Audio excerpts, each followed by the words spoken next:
네, 오늘은 그 마르바돈이라는 영성 신학자를 소개해드리겠습니다. 바로 이분입니다. 1948년생이신데요. 캐나다 리전트 칼리지의 영성신학 교수로 계시다가 지금은 은퇴를 하셨습니다. 남편분하고 같이 찍은 사진이 있는데요. 마이런이라는 남편과 함께 네. 조금 더 이후의 사진 같죠? 예. 은퇴하신 이후의 사진 같은데 아주 편안한 모습으로 또 우리에게 그 신앙과 삶의 이야기를 들려주시는 신학자이십니다. 이제 그 마르바돈을 통해서 여러분들과 함께 나누려고 하는 그 오늘의 주제는 키워드는 바로 이 키워드입니다. 약함이다라는 주제예요.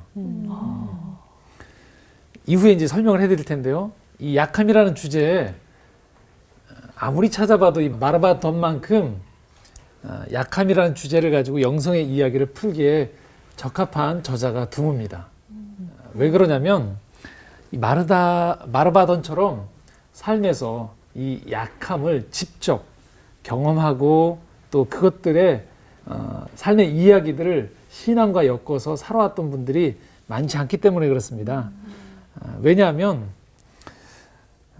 이분이 16살 때 그러니까 고등학교 2학년 말쯤이죠. 홍역에 걸립니다. 근데 그 후유증으로 췌장이 파괴돼요. 평생을 짊어지고 갈 이 당뇨 합병증이 찾아오고요. 수많은 팔과 다리에 수술을 하고 안과에서 수백 번의 레이저 수술을 받고요. 그러다가 한쪽 눈은 실명까지 합니다. 그리고 여러 차례 아주 큰 대수술을 받았는데요. 장을 절제하고 또 자궁을 적출하기도 하고 여러 조각으로 부서진 발을 맞추기도 하는 수술도 여러 번 하고요. 암 수술도 하고 망막 출혈에 따라서 눈을 계속 수술해야 됐습니다. 그리고 말씀드렸듯이 한쪽 눈은 그래서 실명을 당했고요. 이분의 신장의 기능은 25%밖에 발휘를 못해서 장의 신경이 죽어 있대요. 그러다 보니까 늘 4가지 종류의 약을 늘 먹어야 될 정도로 그래야지만 겨우 장의 기능이 발휘될 정도라고 합니다.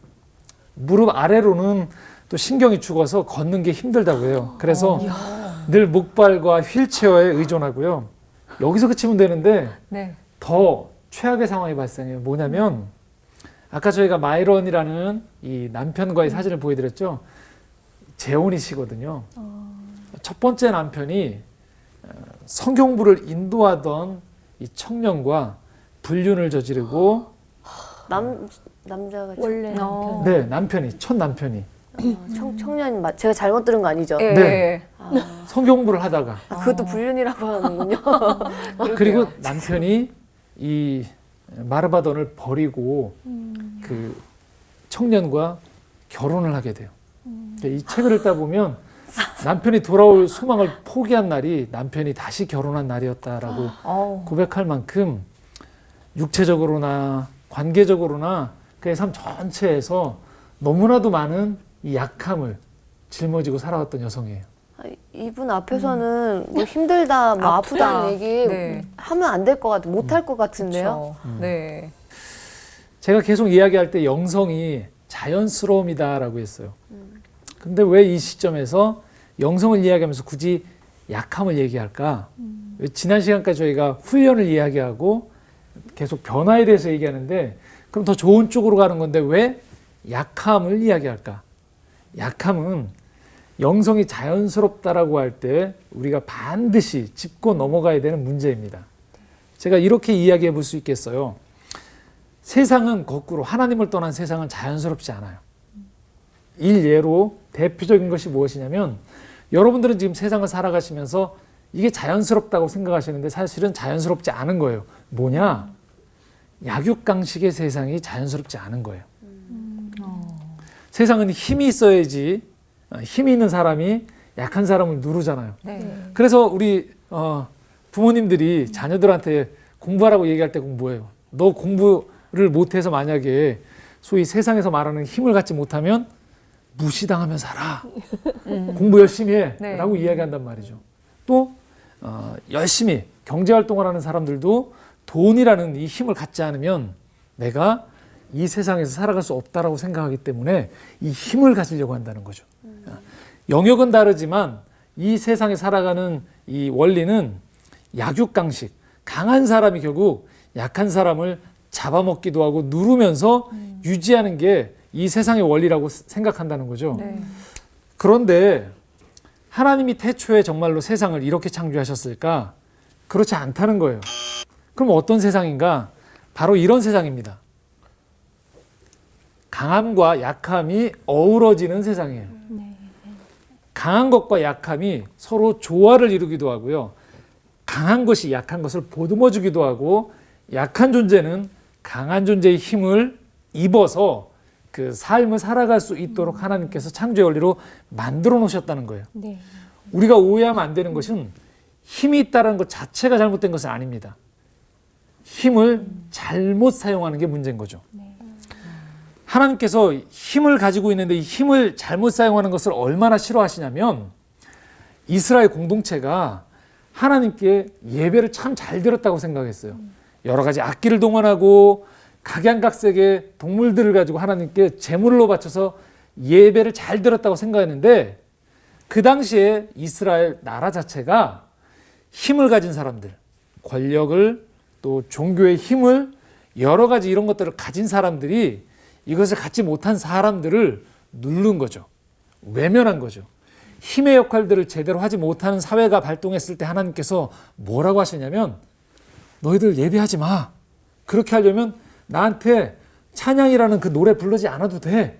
차라리 돌아가서 힘을 바르게 사용하고 나에게 돌아와 라고 요청하실 만큼 하나님이 이 힘, 강함과 약함을 공존하는 것들을 중요시 여기셨어요. 굳이 이것을 정의나 공이라고 부르지 않아도요, 태초에 하나님께서 창조하신 이 세상은 강한 것과 약한 것이 서로 보완해주고 도와주고 어우러지면서 조화롭게 사는 것이 태초에 하나님이 세워놓으신 이 세상의 원리라는 거예요. 이사야서 11장 6절에서 8절에 보면 하나님께서 이사야 선지자를 통하여서 이 하나님이 태초에 창조하신 이 모습, 천국의 비전을 그려놓으신 장면이 있습니다. 이 성경 구절을 한번 좀 우리 원구씨께서 좀 읽으시면 좋겠습니다. 이사야서 11장 6절에서 8절인데요. 네. 그때 이리가 어린 양과 함께 살며 표범이 어린 염소와 함께 누우며 송아지와 어린 사자와 살찐 짐승이 함께 있어 어린아이에게 끌리며 암소와 곰이 함께 먹으며 그것들의 새끼가 함께 엎드리며 사자가 소처럼 풀을 먹을 것이며 젖 먹는 아이가 독사의 구멍에서 장난하며 젖된 어린아이가 독사의 굴에 손을 넣을 것이라. 네, 이 말씀을 보면 네. 평소에 우리가 살아가는 세상과 다른 세상이에요. 네. 그렇죠. 이리가 어린 양하고 같이 놀 수 있나요? 없죠. 현실에선 절대로 네. 잡아먹히죠. 잡아먹죠. 표범이 어린 염소와 송아지와 어린 사자가, 암소와 곰이 다 공존할 수 없어요. 네. 더더군다나 8절에 보면 젖 먹는 아이가 독사의 굴에 손을 집어넣는데요. 그런데 장난을 치면서 괜찮다는 거예요. 이게 원래 하나님께서 창조하신 세상의 원리라는 거예요. 그런데 죄가 들어오면서 이 강한 것과 약한 것의 공존이 깨져버려요. 이것은 우리 관계 안에서도 일어나고요. 우리 개인 안에서도 이런 일들이 일어나요. 그래서 여기 있는 여러분 모두가, 저를 포함한 우리 모두가 강하기만 한 사람은 없어요. 누구나 약점이 있고요, 약함이 있어요. 또 장점이 있기도 하고 단점이 있기도 해요. 그래서 하나님이 원하시는 것은 이 강한 것들을 가지고 약한 것들을 보완해 주는 거고요. 또 약한 사람들은 강한 사람의 도움을 받아서 보완해 나가며 살아가는 것이 하나님의 뜻이에요. 이게 안 되면 어떤 일들이 벌어지느냐? 나는 나 스스로 내 안에 약점을 부끄러워해요. 약함을 부끄러워하고 동시에 다른 사람의 약점을 보면서도, 약함을 보면서도 무시하게 되는 거죠. 외면하게 되는 거고, 나는 저러지 않아야지라고 하는 거예요. 거꾸로 또 나한테 잘하는 게 있어요. 강점이 있으면 어떻게 될까요? 이거를 자랑하기 바쁜 거예요. 이게 없는 사람을 누르기 바쁜 거예요. 본래 하나님이 나에게 강함을 주셨던 이유는 왜 그럴까요? 다른 사람들을 그렇죠. 그것이 없는 사람을 보완해 주라는 거예요. 이 조화를 통해서 하나님은 천국을 만들어가기 원하신다는 거죠. 이게 깨져버리면 세상을 살아가면서 서로가 서로를 힘들게 만드는 거죠. 네. 한숨이 여기저기서. 지금 우리가 살고 네, 있는 이 세상이 그러네. 아닌가 싶습니다. 그러게요. 그래서 힘들군요. 세상도 그렇고 네. 우리 스스로 자기 자신을 돌아보아도 네. 내 안에서 내 안의 약함 때문에 내가 힘들어하는 거예요. 애들한테도 가끔 억울하면 출세해 뭐 이렇게 못된 말을 우리가 경험하는 세상이 네. 그런 세상이다 보니까. 그래서 영성 안에서 이것이 중요한 이유는 이 약함을 수용하고 약함을 통해서 하나님께서 어떻게 이 세상을 온전하게 회복하는지를 관계 안에서도 경험해야 되고요. 내 스스로도 내 안에서 이것들을 받아들이는 경험을 통해야지만 우리가 성숙해 갈 수 있게 됐다는 거죠. 이 공존이라는 게 굉장히 중요한 것 같은 게요.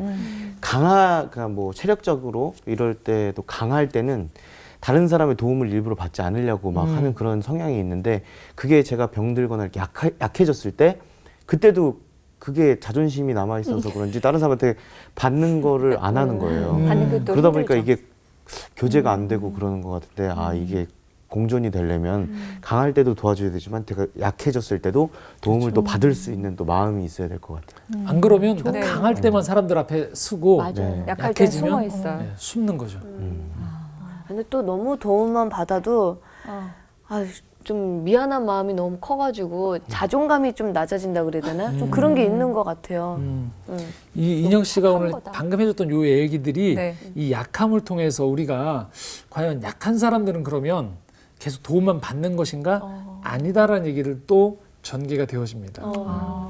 자, 소개해 보겠습니다. 오늘 소개할 책은요, 바로 의미 없는 고난은 없다라는 책이에요. 벌써 제목 자체가 심장을 네. 오가 네. 빡 오는데요. 그러시죠? 네. 이 책은 특별히 약함 중에서 상실에 대한 잃어버리는 것들에 대해서 다루고 있어요. 육체적으로, 영적으로, 사회적으로, 정서적으로 우리가 살아가면서 상실을 경험하게 돼요. 그렇지 않은 사람이 없다는 거예요. 아까 자연스럽다고 했죠? 살면서 우린 자꾸 뭔가를 잃어버려요. 우리가 그런데 아프거나 장애가 있다고 해서 이 책에서 말하는 것은 기분이 꼭 좋다라는 얘기를 말하는 게 아니에요. 그리고 행동을 잘할 수 있다라고 말하는 것도 아니에요. 그럼에도 불구하고 하나님의 은혜로 우리가 건강하게 존재할 수 있고 잘 지낼 수 있다라는 이야기를 하고 있는 거예요. 이 책 전체를 통해서 그래서 마르바더는요, 여러 상실의 여러 영역들을 아주 세밀하게 다뤄주고 있는데요.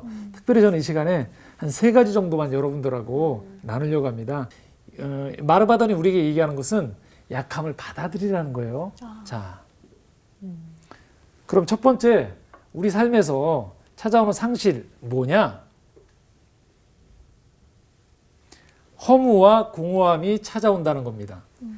자, 이 감정으로 봤을 때 우리가 정서에서 허무나 공허는 여러분 강한 감정일까요? 약한 감정일까요? 약한 거. 한 감정. 좀 숨기고 싶은 감정이죠. 여러분들 살아가시면서 이런 경험 하세요, 안 하세요? 많이 하죠. 하죠. 많이 하죠. 네. 진짜. 자, 우리 원구 씨, 네. 남들을 참 많이 웃게 해주시는 네. 직업을 가지고 계신데 어떠세요? 무대 위가 아닌 다른 곳에서 이 허무와 공허함 어떠신지? 제가 볼 때 이런 것들은 굉장히 극과 극으로 나타나는 것 같아요. 왜냐하면 사람들 앞에서 환호를 받고 그러니까 무대 위에서 1000명이 넘는 무대 위에서 항상 하고 집에 돌아갈 때는 가로등 밑에서 이제 저를 이제 뭐 느끼는 그런 시간들이 있거든요. 영화 같은데요? 네, 제가 그런데 그래서 찾아가는 거 아니에요? 아니요 손발이 오그라드는 일기를 쓴 적이 있어요. 네. 왜냐하면 이렇게 오늘도 가로등이 나를 비웃는다 뭐 이런 얘기를 제가 쓴 적이 있어요. 너무 그 허무함과 공허함이 사람들 확 이 에너지를 확 받다가 저도 와 에너지 막 하다가 이제 집으로 돌아갈 때는 이 정적이 흐르고 집에 들어가면 아무도 없고 막 이런 공허함이 이제 골목에서 그래서 한참을 서 있다가 들어가고 그런 적도 있고요. 하나님이 원구 씨가 정말 1000명의 앞에서 네. 꽉 찬 느낌으로 공연을 할 때 그 네. 무대 밑으로 내려왔을 때 공허함을 느끼거나 또는 이런 허물을 느끼는 것들에 대해서 하나님께서 나쁘다고 하실까요? 잘못됐다고 하실까요? 어떨까요? 그건 아닌 것 같아요. 아닌 것 같죠. 네. 자, 요 얘기를 좀 건네고 있는 거예요. 우리가 살아가면서 허무나 상실이 찾아올 때 우리는 이것을 무조건 비신앙적이라고 생각하는 거예요. 이건 아니야. 신앙적인 감정이 좋은 감정만이 하나님의 것이고 하나님은 이런 감정을 무척 싫어하셔. 싸서 빨리 갖다 버려야 된다고 생각하는 거죠. 네, 부정적인 거라고 저도 좀 생각을 하고 있었거든요. 그렇죠. 이게 우리가 일반적으로 살아가는 세상 속에서의 경험들이에요. 그러다 보니까 이런 감정들을 빨리 없애려고 하는 거죠. 자, 마르바돈이 지적하는 것 중 하나가 뭐냐면요. 우리가 영적인 달콤함의 환상에서 좀 벗어나야 된다는 거예요. 우리는 살아가면서 너무 느낌을 강조하는 문화 속에 사는 거죠. 그런데 저희가 영성을 공부하다 보니까 느낌이나 감정 말고도 우리를 구성한 요소들이 너무나도 많다고 했잖아요. 그런데 유독 이 감정이 찾아온다고 해서 우리가 하나님과 멀어졌던 것이 아니라는 거예요. 마르바돈 스스로도 고백하기를 자기가 신장 이식을 받고 난 다음에 몸이 힘들 때 이런 정서적인 가뭄을 느꼈다고 해요. 정서적. 허무하고 뭔가 느낌상으로 이게 안 느껴진다는 거죠. 그런데 영성가들 중에서도 이런 경험들을 아주 많이 했었거든요. 실제로 하나님을 추구하는 사람들 안에서도 이런 문제들이 일어난다는 거예요. 그럴 때 자, 대안이 뭐냐? 현실이 아니라 진리를 바라보라라고 얘기한다는 거예요. 그러니까 내가 지금 그런 느낌을 갖고 있는 것은 현실이에요. 네. 틀린 건 아니에요. 없는 건 아니에요. 그러나 중요한 것은 느낌이 없다는 이유로 하나님이 나를 저버리셨다는 것은 진실이 아니에요. 진리는 뭐냐? 그 순간에도 하나님이 나를 여전히 안고 계시다라는 것이죠. 내가 비록 여러 사람과 함께 있다가 지금 홀로 있는 시간 속에서 허무함이나 공허함을 느끼고 있어도 그 감정조차도 자연스럽게 하나님은 살아가는 우리 일부분으로 알면서 이 관계성을 놓치지 않기를 원하신다는 거예요. 그래서 살아가시면서 허무와 공허함이 찾아오실 때 너무 당황하지 마시고 감정으로 치중해서 내가 나락으로 떨어지지 마시고 다른 우리의 요소인 의지나 다른 것들, 생각들을 통해서 하나님을 바라보면서 이 진리 안에 거하도록 마르바돈은 요청하고 있습니다. 이게 첫 번째예요. 아까 짧은 얘기라고 했는데요. 자, 두 번째 이야기로 바로 넘어가 보도록 하겠습니다. 만성 질환과 장애로 고통당할 때 육체적인 건가요? 그렇죠. 첫 번째 일단 육체적인 거예요. 아까 말씀드렸듯이 마르바돈 자체가 본인 스스로가 만성 질환과 장애로 평생을 지금 고통을 당하고 있는 거였죠. 네. 돌아보면 우리들도 다 공개하지 않아서 한두 가지 병들을 다 몸에 안고 있어요. 네. 아주 건강해 맞아요. 보이는 사람들도. 한두 가지요? 네. 그때 마르바돈이 이렇게 얘기해요. 뭐냐면 병과 장애의 원인을 우리 탓으로 돌리거나 극단을 말해요. 우리 탓으로 돌리거나 정반대로 하나님 뜻으로만 돌리지 말라고 그래요. 왜 그러냐면 이런 생각의 배후에 뭐가 자리 잡고 있냐면 응보의 신학이 자리 잡고 있다는 거예요. 즉 하나님께서 일일이 갚으신다는 거예요. 내가 어디가 아프면 뭔가를 잘못했다. 잘못해서. 벌 받은 거다.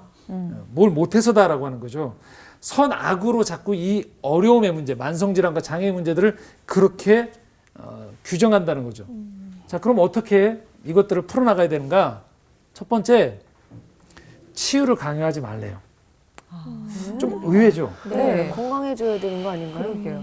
우리도 치유의 하나님이라고 얘기하잖아요. 그런데 자, 치유를 강요하면 하나님의 역할이 치유자로 작아지는 거예요.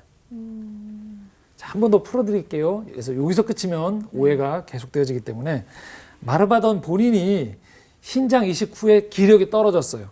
혈압이 극도로 낮아지니까 이전보다 더 지내기 힘들게 되어지니까 뭐냐면요. 자꾸 하나님께 불평이 늘어갔대요. 오로지 자기 중심적으로 그 몸에 아픈 것만 집중을 하다 보니까 하나님께 계속 이 문제를 해결해 달라고만 하는 거예요. 하나님과의 관계가 오로지 뭐의 문제로만 자꾸 좁아지는 거죠. 병을 낫게 해주세요. 치유해주세요. 편협해지는 거예요. 그래서 기도는 오로지 뭘로 가느냐? 상태 호전을 위한 넋두리로 바뀌어지는 거예요. 결국 기도가 막혀버렸대요. 자신의 그런 성품에 찾아온 변화가 마르바돈 스스로도 참 싫더래요. 그러니까 하나님을 오로지 치유하시는 분으로만 규정하는 거죠. 약간 얘기가 어긋나지만 이런 경우들이 있거든요. 결혼 정년기에 있는 청춘 남녀들이 성경부를 하면 기승전 뭘로 가죠? 결혼이에요. 본문이 사도행전으로 가든 요한계시로 가든 하든 기승전 맨 마지막은 결혼. 하나님은 나의 인생에 뭘 내주시는 분? 배우자를 네. 구해주시는 분. 중매의 역할로만 규정이 되어지는 거예요. 이해가 되시죠? 네. 마찬가지 내가 아프면 하나님은 온전히 나한테 뭐만 해줘야 돼요? 의사 선생님이 예, 의사 선생님 치유를 안 해주시면 그분 하나님도 아니야. 이분은 지금 나한테 뭐만 해줘야 돼요? 치유만 해줘야 되는 거예요. 이렇게 되어지면 하나님이 작아지게 되면 문제가 뭐냐? 두 번째, 내가 작아진다는 거예요. 우리 자신이. 그래서 나를 평가할 때 뭘로만 평가하게 되냐면요. 건강 상태로만 평가한다는 거예요. 근데 제 주변에 좀 많이 아프신 오빠가 있어요. 이제 오늘 내일 하는 분이 계신데 그 오빠한테도 이렇게 얘기를 저는 못할 것 같아요. 솔직하게 말씀을 드리면. 왜냐면은 정말 생사가 왔다 갔다 하는 사람한테 치유를 강요하지 말고 기도를 해라 이런 얘기는 안 통할 것 같다는 생각이 좀 들거든요. 그래서 이 강의를 보게 하라고요? 네, 그렇게 해야 돼. 그게 정답일까요? 네. 최선입니까? 저한테 그러세요. 한번 끝까지 한번 보도록 네. 할까요? 네. 자, 그러면 그러니까 치유를 하나님께 기도를 해야죠. 하지 말라는 게 아니에요. 기도를 올리되 그것만으로만 좁혀서는 안 된다라는 거예요. 왜냐? 머릿속에 온통 그것만 가지고 있으면요. 하나님께서 나머지 많은 것들을 내 삶에 베풀어 주셔도 못 누린다는 거예요. 그래서 몸이 아파도 때로는 아름다운 피조물을 보면서 내가 감탄할 수도 있고 음악회를 갈 수도 있고 예배를 드리러 올 수도 있어요. 근데 머릿속에 온통 뭐예요? 내가 지금 아프다. 아픈 것만 계속 규정하는 거죠. 그러다 보면 뭐냐면 내가 나를 뭘로만 보냐면 환자로 보게 된다는 거죠. 기억하시죠? 유진 피터슨 얘기할 때 유진 피터슨이 정신의학을 공부하고 났더니 오는 사람들이 다 질환자로만 보였다는 거죠. 근데 깨닫게 된 거는 뭐냐면 각각의 병을 가졌지만 그럼에도 불구하고 하나님의 예배자다라고 했죠. 마찬가지예요. 몸이 아픈 예배자가 될 수 있는 거예요. 몸이 아프지만 나는 몸만으로 규정될 수 있는 사람이 아니에요. 근데 자꾸 우리가 좁히는 거죠. 나는 아픈 사람이야. 하나로만. 자, 세 번째. 이렇게 되면 부작용이 뭐냐? 다른 사람을 바라보는 눈이요. 더 좁아지는 거예요. 그래서 다른 사람을 질투하게 되는데요. 너 안 아프지? 아프지 않지? 이렇게밖에는 못 보게 되는 거죠. 그래서 결국은 내가 세상을 바라보는 눈이 온통 뭐로만 좁아진다? 건강의 문제로만 좁아질 수 있다는 거예요. 특별히 이 치유를 이야기할 때 치유를 주장하는 분들, 치유를 반드시 주장하는 경우에 뭐만 자꾸 집중을 하냐면요. 몸의 치유만 주장을 하게 돼요. 치유의 은사나 집회에서. 그런데 한번 여러분 보십시오. 치유라는 것은요. 전인적이에요. 하나님은 정서적인 것들을 치료해 줄 수도 있고요. 지적인 부분을 치료해 줄 수도 있고요. 그리고 관계적인 부분들을 치료해 줄 수도 있어요. 그런데 온통 어디로만? 몸의 치유로만 자꾸 좁혀서 이야기할 때 우리는 좁아진 세상 속에서 좁아진 하나님, 좁아진 나, 좁아진 관계 안에 갇혀버리게 되는 거죠. 이렇게 얘기해요. 그래서 하나님께 자꾸 치유해달라고 팔을 비틀지 말래요. 요즘 그 마르바더니 이야기하기를 팔을 비틀지 말고 강요하지 말고 하나님께 구하는 거죠. 우리는. 그렇게 되어질 때 하나님의 더 큰 우리 인생의 전체를 향한 큰 치유가 찾아온다는 거예요. 그래서 두 번째 단계로 넘어가는 거예요. 뭐냐? 신비의 공간을 넓게, 아주 넓게 열어놓아야 된다라고 이야기합니다. 신비의 공간이 뭐죠? 네. 그러니까 우리가 다 이해하지 못하는 영역들이 발생한다는 거예요. 때로는 어린아이가 갑자기 병이 들기도 하고요. 젊은 사람이 불의의 사고로 질환을 앓기도 해요. 그런데 무리하게 우리가 거기에 대해서 이런 얘기들이 참 주의스러운 거죠. 다 하나님의 뜻이 있을 거야. 너무 힘든 얘기인 거죠, 당사자들에게. 그럴 때 우리가 함께 울어준다든지 같이 있어주는 것이지 서둘러서 하나님의 뜻을 규정하지 않고 신비의 영역이 우리 인생 가운데 분명히 있다는 것을 놔두라는 거예요. 참 솔직한 얘기가 마르바더니 두 가지 얘기를 해요.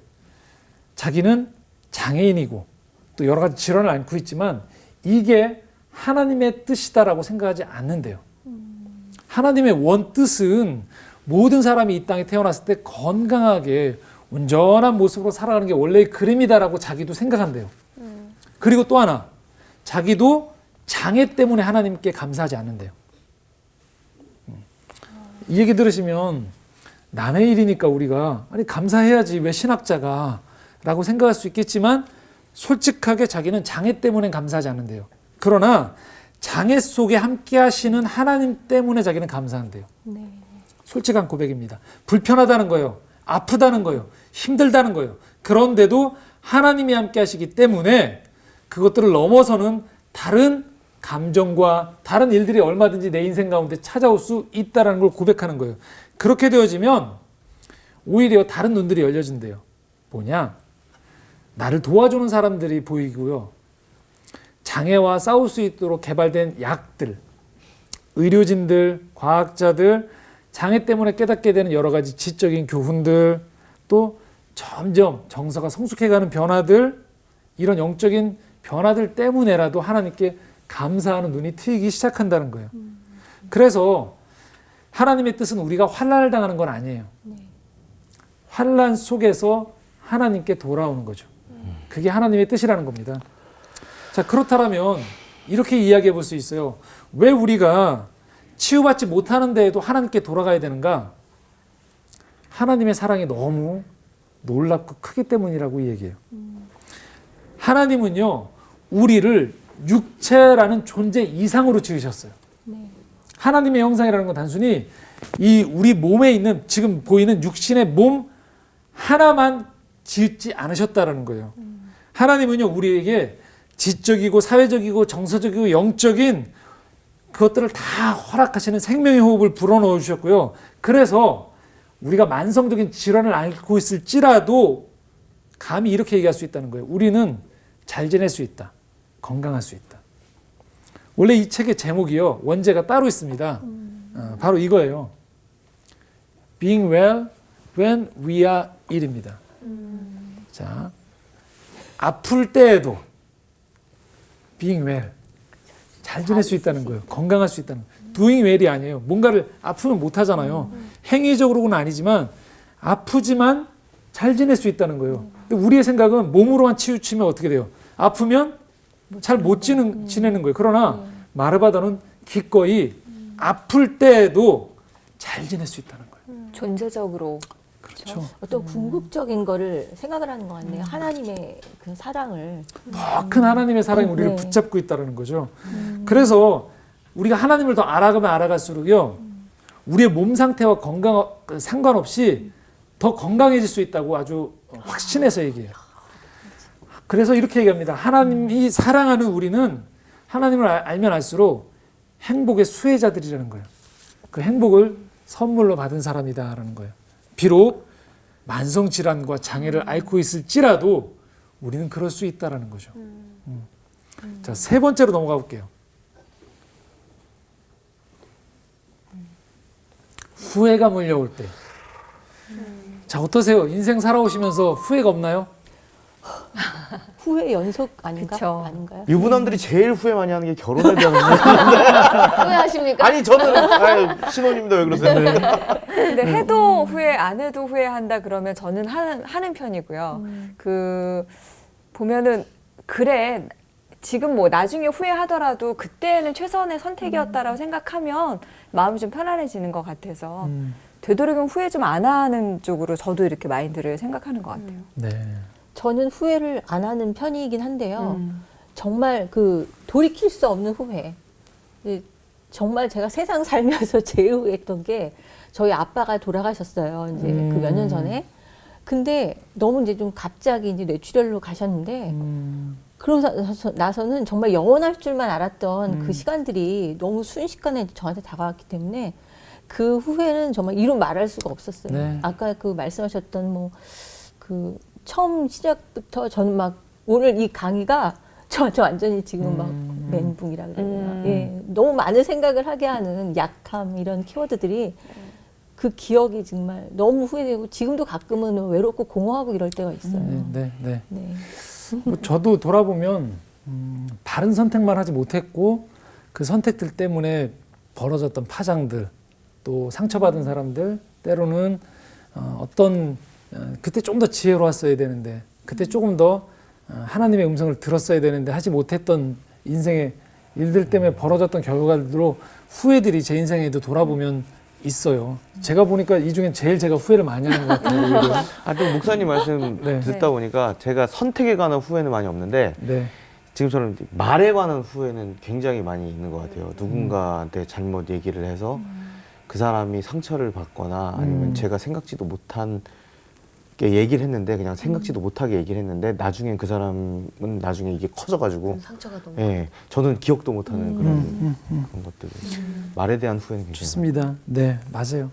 그렇게 후회가 여러 종류가 있어요. 근데 인생 살면 후회가 있기 마련이라는 거예요. 자연스럽게. 네. 아무리 바른 선택을 하려고 하고 최선을 다해도 다 못하잖아요, 저희가. 그렇죠. 그게 인생의 또 우리의 감정의 이 살아가면서의 판단의 어두운 면이기도 하고 약함인데요. 자, 그때 어떻게 되느냐? 이렇게 조언을 합니다. 문제 전체에 죄책감을 느끼지는 말라는 거예요. 아우 감사하네요. 문제 전체. 그러나 분명히 내가 잘못한 부분들에 대해서는 책임을 지는 것들은 필요하죠. 그렇지만 벌어진 일 전체에 대해서 모든 것들을 다 잘못했다. 그래서 심지어는 과거에 잘못했는데도 불구하고 현재까지도 망쳐버리는 분들이 많아요. 현재의 삶까지도 망치면서 후회 속에 살아가는 거죠. 그러면 안 된다는 거죠. 깊은 후회 속에서도 우리는 하나님께 부르짖을 수 있다는 거죠. 과거에 대한 후회로 양심이 괴로울 때마다 자비로우신 하나님께 우리가 나아갈 수 있다는 거예요. 그렇게 되어질 때 점점 우리가 뭘 하게 되냐면요. 잘못에 대한 결과를 우리가 은혜로 당당히 감당할 수 있게 된다는 거예요. 회피하지 않고요. 내가 잘못했던 부분들이 있어요. 얘기하신 대로 부모님에 대한 그 잘하지 못했던 것들에 대한 후회, 좀 회한, 분명히 그 부분들에 대한 그 더 시간을 쌓지 못했던 부분들, 더 가까이 하지 못했던 부분들은 내 인생에서 분명히 지워버릴 수 없는 거죠. 그대로 인정을 하는 거죠. 그런데 그것들을 잘 받아들였을 때, 그래서 죄송하다는 말씀을 기도로 올려드리기도 하고, 그렇게 하면서 이제 그것들이 잘 정당화가 내 안에서 잘 이루어지면 지금 내가 관계를 맺고 있는 사람들과 이제 더 남은 사람들과 사랑하며 살 수 있게 되는 거죠. 인생이 좀 달라지는 거죠. 하나님은요, 우리가 이렇게 후회를 할 때마다 질색하며 떠나지 않는데요. 마르바다는 얘기해요. 우리에게 하나님이 가까이 오신대요. 그래서 우리 인생 전체를 통해서 구해야 되는 게 뭐냐? 후회를 안 하는 게 아니고요.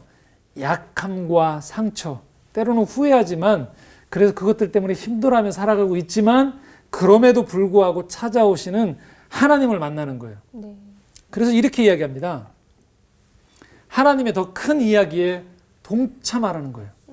하나님이 더 큰 이야기가 있다는 거예요. 내 인생에 실패와 부족함이 있지만 그것들을 넘어서는 하나님의 큰 이야기가 오늘 내 인생을 끌고 있다는 거예요. 그래서 내 약함 때문에 주저앉으면 안 된다는 거예요. 자, 이 구절을 좀 나누려고 하는데 시편 103편 8절에서 14절을 우리 박수신 씨께서 좀 읽어주시겠습니다. 예.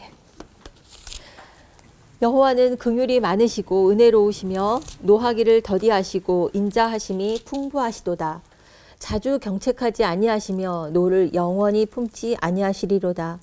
우리의 죄를 따라 우리를 처벌하지는 아니하시며 우리의 죄악을 따라 우리에게 그대로 갚지는 아니하셨으니 이는 하늘이 땅에서 높음같이 그를 경외하는 자에게 그의 인자하심이 크심이로다.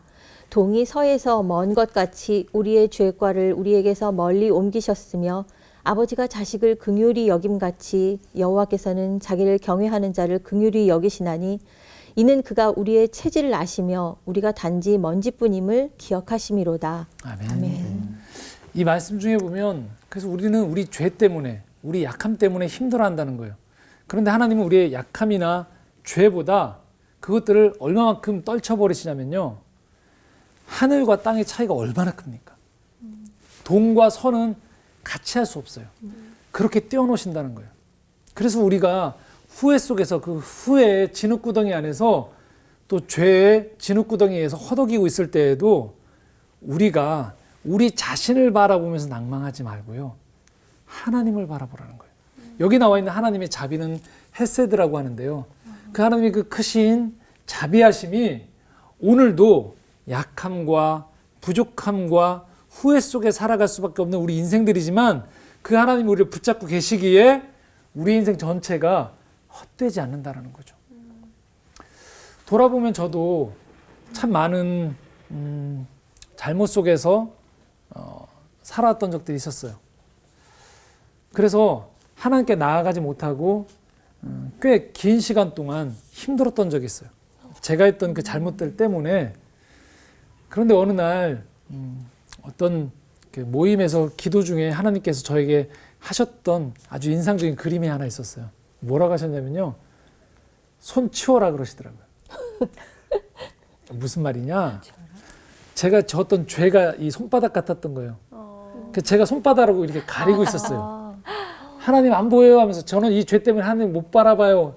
제가 했던 이 부족함, 잘못 때문에 저는 하나님께 갈 수가 없어요 라고 이렇게 하고 있는데 하나님께서 뭐라 하시면 손 치워라 이렇게 하시는 거예요. 내려놔라. 네가 네 죄악 때문에 가리고 있어도 너를 향한 나의 사랑은 너의 손바닥을 뒤엎을 만큼, 그게 문제가 안 될 만큼 너를 붙잡고 있으니 치우고 나를 바라봐라. 물론 제가 잘못했던 것들에 대해서는 제가 책임을 져야죠. 그것들에 대한 상실은 제 인생에서 마땅히 감당해야죠. 그런데 그럼에도 불구하고 다시 하나님이 우리에게 말씀하시는 건 뭐냐면요. 너의 그 연약함과 부족함을 넘어서서 내가 너를 붙잡고 있다는 거예요. 그렇기 때문에 내 인생은 어떠한 환경 가운데에서도 잘 지낼 수 있다는 거예요. 그게 바로 복음이고요. 우리를 향해서 하나님이 주시는 약속이라는 겁니다.